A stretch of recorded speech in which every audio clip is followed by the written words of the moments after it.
Video में हमने study किया था बेसिक अकाउंटिंग टर्म्स को, जिसमें हमने कुछ इंपॉर्टेंट टर्म्स स्टडी की थी। इस वीडियो में भी हम अकाउंटिंग टर्म्स को स्टडी करेंगे जो कंपैरेटिवली थोड़ी छोटी हैं, लेकिन इनका इंपॉर्टेंस इतना ही है जितना कि लास्ट वीडियो वाली टर्म्स का था। तो आइए स्टार्ट करते हैं with basic accounting terms. So first is revenue. So देखिए रेवेन्यू क्या होता है कि जैसा कि मैंने आपको लास्ट वीडियो में भी एक एग्जांपल दिया था कि एक काम होता है जो जिसके लिए मैंने अपना बिजनेस ओपन किया है। फॉर एग्जांपल मैंने गारमेंट्स का एग्जांपल लिया था कि अगर मैं गारमेंट्स के बिजनेस में हूं तो गारमेंट्स को सेल और परचेज करना मेरा बिजनेस का काम है या फिर डेली रूटीन का काम है। तो जब हम अपने डेली रूटीन के काम से किसी भी तरह की इनकम अर्न करते हैं, हमें पैसा मिलता है या फिर रिसीट्स होती हैं, तो उसको हम बोलते हैं रेवेन्यू। ऑलराइट, इसी तरह से नेक्स्ट होता है एक्सपेंसेस। तो एक्सपेंसेस क्या होते हैं कि जिस तरह से हम डेली के अर्निंग को रेवेन्यू बोलते हैं, उसी तरह से हमारा जो मेन काम है जिसके लिए हमने बिजनेस खोला है, उस काम को करने के लिए जो हम खर्चे करते हैं उनको बोलते हैं हम एक्सपेंसेस। जैसे कि अगर मैं रेंट पे करता हूं, सैलरी देता हूं, वेजेस देता हूं, तो ये सारी चीजें किसके अंदर इंक्लूड होती हैं? एक्सपेंसेस के अंदर। अब यहाँ पे एक्सपेंसेस को हम दो तरह से बाइफिकेट कर सकते हैं। तो इसमें फर्स्ट होता है प्रीपेड एक्सपेंसेस और एक होता है आउटस्टैंडिंग एक्सपेंसेस। सो देखिए प्रीपेड एक्सपेंसेस वो एक्सपेंसेस होते हैं जो हमने इन एडवांस में पेमेंट कर दी है। ठीक है, फॉर एग्जाम्पल कि अगर मैंने बिजनेस अपना स्टार्ट किया था 1 जनवरी 2018 को, तो मैंने इसी डेट को अपनी जो शॉप है उसका रेंट पे कर दिया। तो देखिए मैंने उस रेंट को जब पे किया तो उस पर्टिकुलर लैंड को क्या मैंने यूज किया है? नहीं किया है। मैं उस लैंड को कब तक यूज करूंगा? 1 जैन से 1 फेब तक, कि 1 जनवरी से 1 फरवरी के बीच का जो इंटरेस्ट है वो मैंने एडवांस में पे कर दिया है। ऑलराइट, सो इसी को हम बोलते हैं प्रीपेड एक्सपेंसेस, कि जो हमने एक्सपेंसेस पहले ही पे कर दिए। प्री मतलब होता है पहले, तो जो एक्सपेंसेस हमारी इनकर होने से पहले ही हम पे कर देते हैं उनको हम बोलते हैं प्रीपेड एक्सपेंसेस। जबकि इसका ऑपोजिट होता है आउटस्टैंडिंग एक्सपेंसेस। मान लीजिए कि 1 जनवरी से 1 फरवरी के बीच में मैंने अपनी शॉप उस पर्टिकुलर प्लेस पे चलाई। ऑलराइट, अब 1 फरवरी के बाद भी मैंने अपना रेंट पे नहीं किया, तो वो रेंट क्या हो जाता है? आउटस्टैंडिंग हो जाता है। कि ये जो सर्विस है, जो खर्चा है जिस चीज के लिए होना चाहिए था, वो सर्विस तो मैंने ले ली है, कि जो पीस ऑफ लैंड है वो मैंने यूज तो कर लिया है, लेकिन उसके लिए रेंट पे नहीं किया है, तो वो होते हैं आउटस्टैंडिंग एक्सपेंसेस। तो ये होता है डिफरेंस प्रीपेड और आउटस्टैंडिंग एक्सपेंसेस में, कि जब हम इन एडवांस पे कर देते हैं तो उसको बोलते हैं प्रीपेड एक्सपेंसेस, और जब हम उनको पे नहीं करते, सर्विस तो हमने ले ली पर हम उसको पे नहीं करते, तो होते हैं आउटस्टैंडिंग एक्सपेंसेस। और रेवेन्यू और एक्सपेंसेस से हमारा एक और कंसेप्ट आता है जिसको हम बोलते हैं इनकम। तो देखिए इनकम होता है सिंपली रेवेन्यू माइनस एक्सपेंसेस, कि मेरे जो टोटल खर्चे थे अपनी शॉप को चलाने के लिए, वो जो सारे खर्चे थे वो थे 10,000 के, तो ये जो डिफरेंस है 2,000 का, ये होती है इनकम। मतलब कि जो रेवेन्यू हमारे एक्सेस होते हैं इन रिलेशन टू एक्सपेंसेस, कि एक्सपेंस से जितने रेवेन्यू ज्यादा होते हैं उन्हीं को हम बोलते हैं इनकम। कि हमने 10,000 रुपए लगाए और उससे 12,000 रुपए अर्न किए, तो जो एक्स्ट्रा अमाउंट हमने अर्न किया उसको हम कहते हैं income. Alright, so now next is profits. So देखिए इनकम और प्रॉफिट्स के बीच में एक बहुत ही थिन लाइन होती है, कि इन दोनों के बीच में डिस्टिंग्विश करना बहुत मुश्किल होता है, क्योंकि ये ऑलमोस्ट सेम होते हैं। लेकिन अगर हम अकाउंटिंग लैंग्वेज में देखें तो ये दोनों चीजें अलग अलग होती हैं। सो देखिए एक बिजनेस में दो तरह की एक्टिविटीज होती हैं, एक होती हैं ऑपरेटिंग एक्टिविटीज और एक होती है नॉन ऑपरेटिंग एक्टिविटीज। तो देखिए ऑपरेटिंग एक्टिविटीज वो एक्टिविटीज होती हैं जिसके लिए बिजनेस हम चला रहे हैं। फॉर एग्जांपल गारमेंट्स, कि अगर मेरा गारमेंट्स का बिजनेस है तो गारमेंट्स को सेल और परचेज करना इज मेरी ऑपरेटिंग एक्टिविटी, कि उसी के लिए मैंने अपना बिजनेस खोला हुआ है। लेकिन अगर मान लीजिए मेरे पास कुछ एक्स्ट्रा पैसा पड़ा हुआ था कि मैंने कुछ कैपिटल इन्वेस्ट की और कुछ लाइबिलिटी इनकर की और मेरे पास 20 लाख रुपए इकट्ठा हो गए थे। अब उस 20 लाख में से मैंने 18 लाख तो यूज कर लिए और 1 लाख छोड़ने के बाद बिजनेस के अंदर, क्योंकि बिजनेस में कुछ ना कुछ पैसा होना चाहिए जो कैश की फॉर्म में हो, तो 1 लाख कैश छोड़ने के बाद 1 लाख फिर भी एक्सेस में बचता था। तो मैंने क्या किया, उस 1 लाख को किसी को दे दिया। वो उसके लिए क्या मिलेगा, मुझे इंटरेस्ट मिलेगा। देखिए इंटरेस्ट जब हमें मिलेगा तो वो हमारा रिसीट्स होंगी, रेवेन्यू रिसीट्स होंगी। लेकिन क्या इंटरेस्ट अर्न करना हमारा मेन बिजनेस है? नहीं। तो जो हमारी इनकम नॉन बिजनेस एक्टिविटी से होती हैं या फिर ऐसी एक्टिविटी जो हमारा रोज का काम नहीं है, उनको हम बोलते हैं नॉन ऑपरेटिंग एक्टिविटीज। जबकि ऐसी एक्टिविटीज जो हम करते हैं या फिर जिसके लिए हमने बिजनेस को खोला है वो होती हैं ऑपरेटिंग एक्टिविटीज। तो देखिए जब ऑपरेटिंग एक्टिविटीज से हम रेवेन्यू और एक्सपेंसेस कि जो हमने गुड्स को परचेज किया, मतलब कि अगर मेरा गारमेंट्स का बिजनेस है और मैंने गारमेंट्स परचेज किए 20,000 के और यही गारमेंट्स मैंने सेल कर दिए 30,000 के, तो यहाँ पे मेरा 10,000 का प्रॉफिट है। जबकि हमने इनकम में क्या बात की थी, रेवेन्यू माइनस एक्सपेंसेस। तो उन रेवेन्यूज में और उन एक्सपेंसेस में हम ऑपरेटिंग एक्टिविटीज के रेवेन्यू और एक्सपेंसेस भी ऐड करते हैं और नॉन ऑपरेटिंग एक्टिविटीज के रेवेन्यू और एक्सपेंसेस भी ऐड करते हैं। तो प्रॉफिट्स और इनकम के बीच में यही डिफरेंस होता है कि प्रॉफिट्स में सिर्फ हम ऑपरेटिंग एक्टिविटीज के देखते हैं और जबकि इनकम में हम ऑपरेटिंग एक्टिविटी के तो देखते ही हैं इनकम और एक्सपेंसेस, हम उसमें नॉन ऑपरेटिंग एक्टिविटीज के भी देखते हैं। ऑलराइट, सो डिफरेंस क्लियर हुआ। अब हम करते हैं next topic. Now next is gains. अब देखिए जिस तरह से इनकम और प्रॉफिट अलग अलग होता है, इसी तरह से प्रॉफिट और गेन्स भी अलग अलग होते हैं। प्रॉफिट्स में हमने पढ़ा था कि ये ऑपरेटिंग एक्टिविटी से जनरेट होते हैं, लेकिन गेन्स कैसे होते हैं कि जो मेरे फिक्स एसेट्स है, फॉर एग्जांपल कि अगर मैंने अपना फर्नीचर सेल कर दिया तो फर्नीचर जो मैंने खरीदा था 2 लाख में, वो मैंने 2.10 लाख मतलब 2,10,000 में उसको सेल कर दिया। तो यहाँ पे जो 10,000 है एक्स्ट्रा वो है गेन्स। ऑलराइट, सो गेन्स होते हैं जो हमारी इरेगुलर एक्टिविटीज से होते हैं। सो प्रॉफिट रेगुलर होते हैं, रिकरिंग होते हैं, बार बार होते हैं। लेकिन देखिए फर्नीचर जो है हम उसको रोज रोज तो नहीं बेचेंगे। अगर हमारे पास लैंड है, बिल्डिंग है, इनको हम रोज रोज सेल नहीं करेंगे। तो इसीलिए जो गेन होते हैं वो इरेगुलर होते हैं, इनका पता नहीं होता कि कब होंगे। ऑलराइट, क्यों? क्योंकि सेल ऑफ फिक्स्ड एसेट कभी कभी हुई होती है। ऑलराइट, सो गेन और प्रॉफिट में यही डिफरेंस होता है। Now next is loss. तो देखिए हमने इनकम की डेफिनेशन पढ़ी थी या फिर उसका जो फॉर्मूला था वो था रेवेन्यू माइनस एक्सपेंसेस।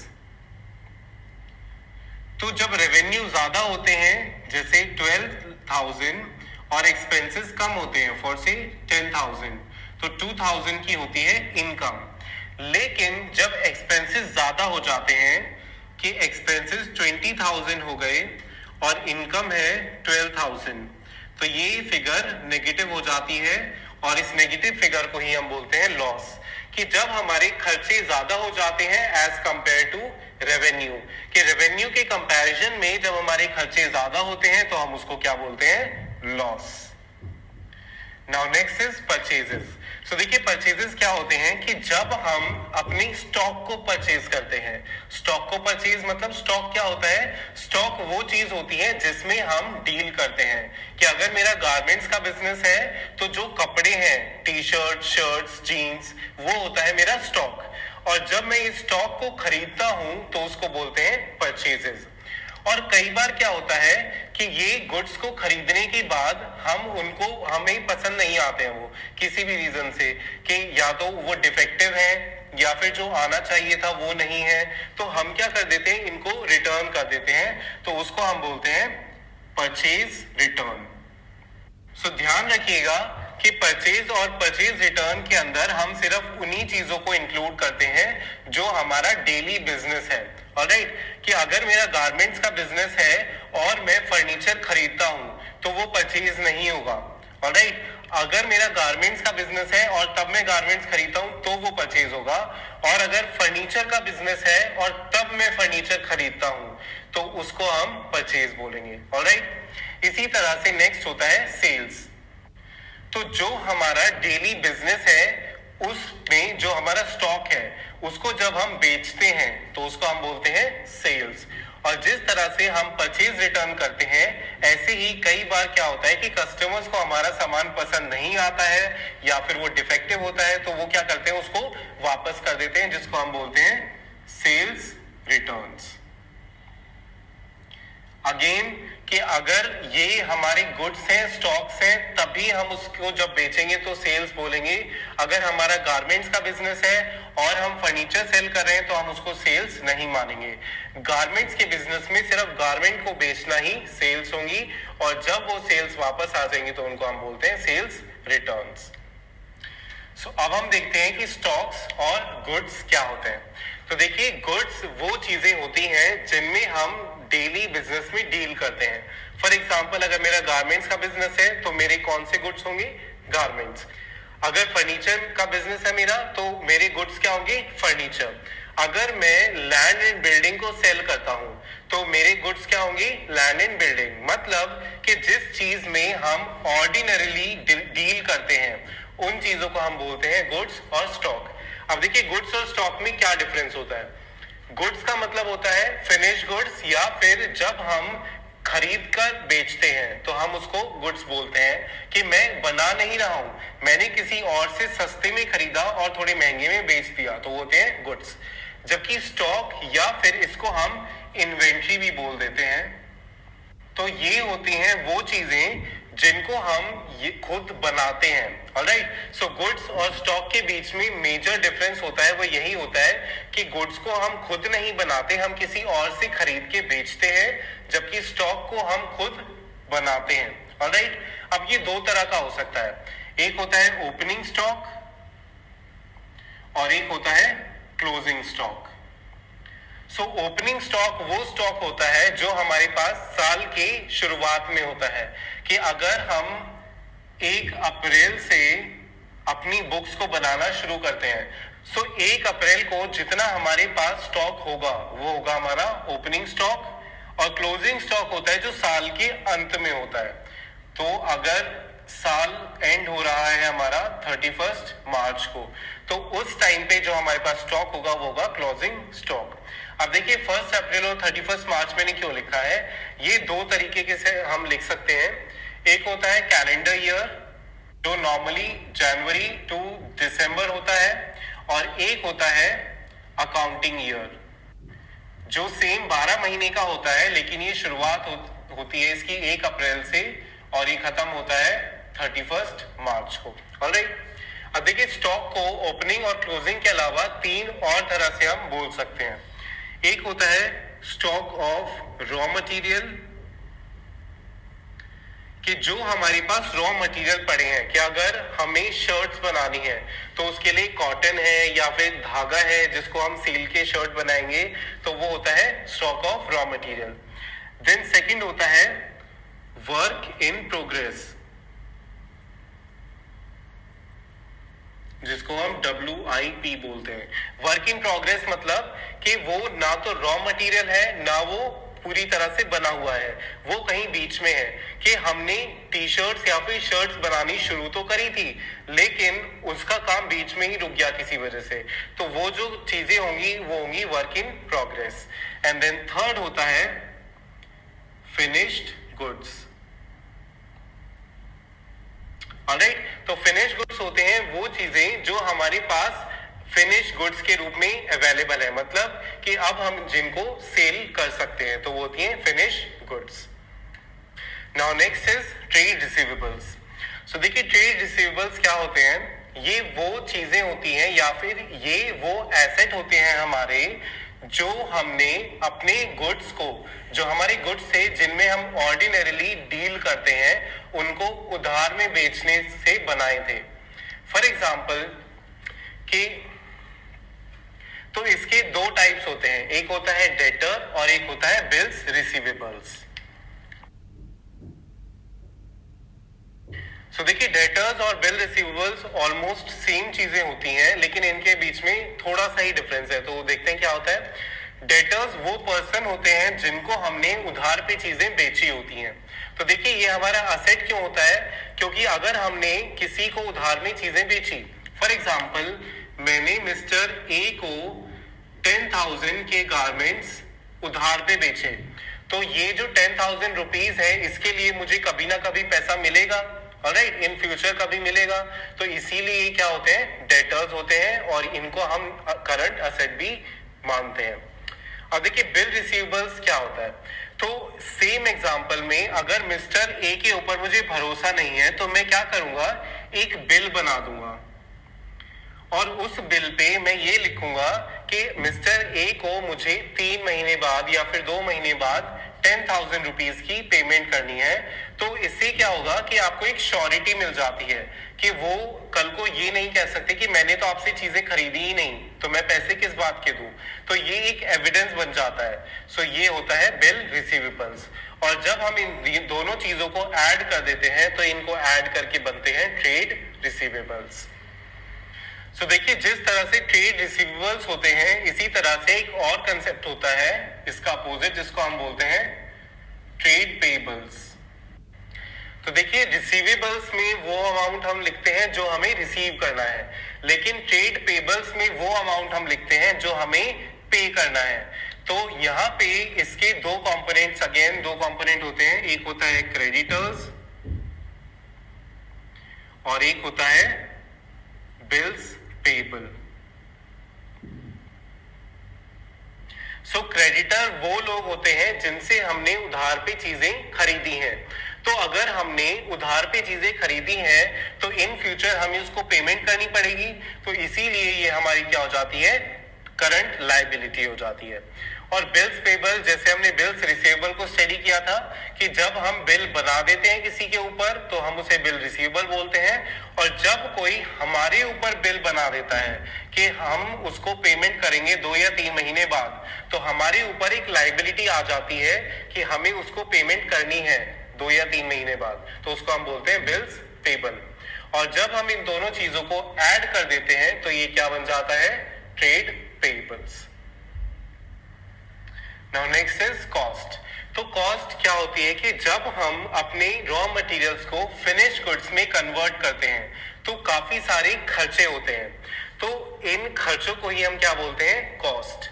तो कॉस्ट होती है हमारी जो प्रोडक्ट है, जो हमारे गुड्स है, उनको बनाने में जितना खर्चा लगा, दैट आर कॉस्ट। कि हमारी मशीन ने फ्यूल यूज किया, पावर यूज की, वेजेस हैं, सैलरीज हैं, रेंट हमने पे किया, तो ये सारी चीजें क्या होती हैं? Cost. Then next is voucher. So देखिए, वाउचर होता है एक ट्रांजैक्शन का एविडेंस। एविडेंस मतलब सबूत कि एक पर्टिकुलर ट्रांजैक्शन हुई है या नहीं हुई है, उसका सबूत क्या है आपके पास, तो वो होता है वाउचर। अभी काफी सारे टाइप्स के हो सकते हैं, जैसे परचेज वाउचर जो परचेज के टाइम पे इशू किया जाता है, सेल्स वाउचर जो सेल्स के टाइम पे इशू किया जाता है, कैश वाउचर जो कैश पेमेंट के टाइम पे इशू किया जाता है, और बहुत सारे हैं जो हम ऑन लेटर स्टेज ब्रीफ में डिस्कस करेंगे। Then next topic is discount. So देखिए, डिस्काउंट क्या होता है? डिस्काउंट होता है रिडक्शन इन प्राइस। कि अगर प्राइस है 100 रुपीज का, तो हम क्या बोलते हैं कि आप अगर इसको परचेज करते हैं, तो हम आपको 10% का डिस्काउंट देंगे। इसका मतलब क्या होता है कि ये जो प्राइस है, इसमें से हम 10% का डिडक्शन कर देंगे, तो ये कितने का पड़ेगा? 90 रुपीज का। तो ये होता है डिस्काउंट। जो ये 10% है या फिर 10 रुपीज है, जो ये होता है डिस्काउंट। सो ये जो डिस्काउंट होता है, ये दो तरह का होता है। एक होता है ट्रेड डिस्काउंट और एक होता है cash discount. So trade discount वो डिस्काउंट होता है जो एक सेलर एक बायर को देता है for purchasing a particular quantity. So इसीलिए इसको हम अपनी बुक्स में रिकॉर्ड नहीं करते हैं। जबकि कैश डिस्काउंट वो डिस्काउंट होता है जो हम उनको देते हैं या फिर उन बायर्स को देते हैं जो कैश में हमारे से चीजें खरीदते हैं। ऑलराइट, सो कैश डिस्काउंट को हम अपनी बुक में शो करते हैं, जबकि ट्रेड डिस्काउंट को शो नहीं करते हैं। Now next is bad debts. So देखिए, हमने अभी थोड़ी देर पहले डेटर्स को स्टडी किया था कि डेटर्स वो पर्सन होते हैं जिनको हम उधार पे चीजें बेचते हैं, तो इनसे हमें पैसा रिसीव करना होता है। लेकिन कुछ ऐसे लोग होते हैं जो ये पैसा नहीं पे कर पाते, या तो वो एबल नहीं होते पे करने की कि उनके पास पैसा होता ही नहीं है, या फिर किसी और रीजन की वजह से वो हमारे पैसे पे नहीं कर पाते। तो जब हमारे पैसे वो डूब जाते हैं या फिर जो ये डेटर्स हैं ये हमें ऐसा लगता है कि हमें ये रिसीव नहीं होंगे, तो हम उसको क्या बोलते हैं? Bad debts. तो डेटर्स को हम क्योंकि डेट्स भी बोलते हैं, तो इसीलिए इसका नाम है बैड डेट्स, कि वो डेट्स या फिर वो डेटर्स जो हमें अब पैसा नहीं लौटाएंगे। Alright, now next is balance sheet. तो देखिए, बैलेंस शीट एक वो स्टेटमेंट होती है जो एक कंपनी की या फिर एक फर्म की फाइनेंशियल पोजीशन को शो करती है कि उसके पास कितने एसेट्स हैं और कितनी लाइबिलिटीज हैं। तो ये कैसे बनाते हैं हम? इसमें हम लेफ्ट साइड में शो करते हैं लाइबिलिटीज, इसका अमाउंट, और इसकी राइट साइड में हम शो करते हैं एसेट्स और इसका अमाउंट। ध्यान रखिएगा कि जिस तरह से अकाउंट में डेबिट और क्रेडिट साइड होती थी, इसमें डेबिट और क्रेडिट साइड नहीं होती है। इसमें लाइबिलिटी साइड जो लेफ्ट साइड होती है और एसेट साइड जो राइट साइड होती है। अब लाइबिलिटीज के अंदर हम क्या क्या चीजें लिखते हैं? कैपिटल जो इंटरनल लाइबिलिटी होती है, non current liabilities and current liabilities. Alright, और जो एसेट्स होते हैं वो हम इधर लिखते हैं। तो एसेट्स को हम कैसे लिखते हैं? पहले हम लिखते हैं नॉन करंट एसेट्स को और फिर हम लिखते हैं करंट एसेट्स को। अब देखिए, हमने जो कैपिटल हमारे पास है वो हमने बिजनेस में ही इन्वेस्ट की होगी, मतलब कि या तो वो डायरेक्ट कैश की टर्म्स में होगी या फिर हमने उससे कुछ खरीद लिया होगा। तो या तो वो करंट एसेट होगी या फिर नॉन करंट एसेट होगी। ऑलराइट, इसी तरह से जो हमारी करंट लाइबिलिटीज या फिर करंट लाइबिलिटीज है वो भी क्या होंगी? वो भी हमारा किसी ना किसी तरह से एसेट को कंट्रीब्यूट करती हैं। कि अगर हमने किसी से पैसा लिया, उधार पे पैसा लिया, तो या तो वो उस पैसे को हमने एज कैश रखा होगा बिजनेस में, या फिर उससे कोई एसेट खरीदा होगा। तो अगर कैश है तो भी वो एसेट है, और कोई और एसेट खरीदा है तो वो भी एसेट है। तो कहने का क्या मतलब है कि लाइबिलिटीज और एसेट दोनों क्या होती हैं? बराबर होती हैं। तो liabilities is equals to assets. तो इसीलिए बैलेंस शीट का जो टोटल होता है वो हमेशा क्या होता है? सेम होता है, कि जितनी लाइबिलिटीज होंगी उतने ही एसेट्स होंगे। अब देखिए, लाइबिलिटीज में हम क्या क्या इंक्लूड करते हैं? Internal as well as external liability. Internal liability में हमारे पास क्या होती है? कैपिटल। तो कैपिटल प्लस लाइबिलिटीज मतलब एक्सटर्नल लाइबिलिटीज, इनको हम जनरली लाइबिलिटीज भी बोल देते हैं। तो capital plus liabilities is equals to assets. तो हमारे पास एसेट का क्या फॉर्मूला आ जाता है? Capital plus liability.